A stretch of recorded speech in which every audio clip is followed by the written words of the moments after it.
Почитуван председател, почитуван заменик, министер за земјоделство, шумарство и водостопанство, почитувани колеги пратеници.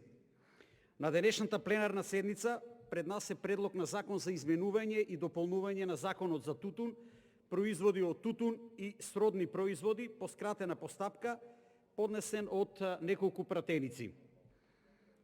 Што се предлага? Фактички се предлага да се продолжи рокот, односно законскиот рок за откуп на тутун, да се пролонгира за 1 месец. Во образложението стои дека тоа се прави поради зголемено производство на тутун, како и проблемите со откуп на тутун. Исто е спомната една од компаниите кои се регистрирани за откуп на тутун, која што не обезбедила финансиски средства и фактички не може да се откупи целокупното производство на тутун во законски предвидениот рок. Почитувани, самото тоа што ние овде денес дебатираме за овој предлог на закон едноставно повикува на одговорност и оставки. Зошто? Затоа што според член 34 од законот за тутун, откупот се врши во периодот од 15 декември до 28 февруари. Колку пати само опозицијата на чело со ВМРО-ДПМНЕ предлагаше да се превземат итни мерки и активности за да не дојде до ваков след на активности и до ваков понижувачки резултат за сите тутунари. Според пресметката која што има во предлог законот, стои дека имаме 785 производители со некаде 451.405 килограми на тутун неоткупени, а неофицијално се спомнува некоја бројка помеѓу 1.500 до 2.000 тони. Се поставува логичното прашање како почитуваните тутунари се доведени до работна амбисот оваа година. Почитувани, постои закон за тутун кој има прекрасни решенија содржани во самото законско решение, кои што даваа одговор на многу прашања поврзани со откупот на тутунот.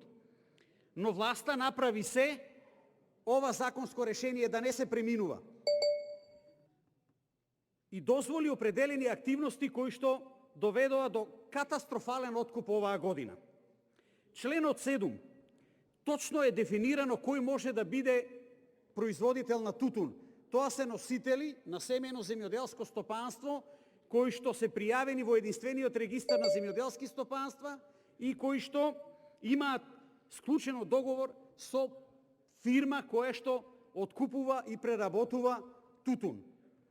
Членот 10 стои дека Министерството за земјоделство, шумарство и водостопанство води информативен систем, скратено ИЗЕТ, и невозможно е овде да станува збор за вишок на тутун ако доследно се применува инпутните информации се внесат во тој систем.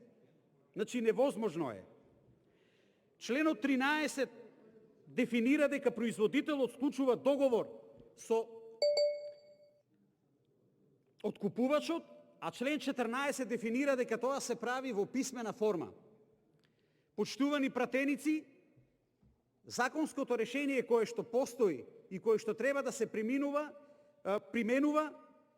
беше најдоброто возможно законско решение се до моментот кога започна определени игри околу тутунопроизводството.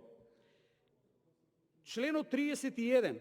Откупувачот е должен пред почетокот на откуп на тутун да обезбеди финансиски документ за обезбедени финансиски средства за целокупната договорена количина на тутун. И тоа е овој член фактички го нема во нито едно друго законско решение. И тоа го правеше законот за тутун најдобар закон. За жал, видовме дека од начинот на кој што се применува, се доведовме до една ситуација да сега, поминати 9 дена од кога помина последниот рок за откуп, ние денес да дебатираме за пролонгирање на рокот за откуп на тутун. Неколку пати, почитувани колеги, беше побарано овде од ВМРО-ДПМНЕ и коалицијата да се превземат итни мерки да се запре агонијата и грчот на тутунарите.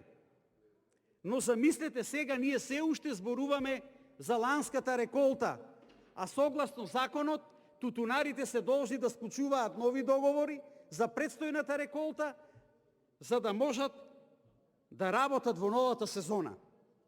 Сега веќе никој не зборува за цената, туку секој тутунар гледа само како да му се откупи преостанатата количина на неоткупен тутун.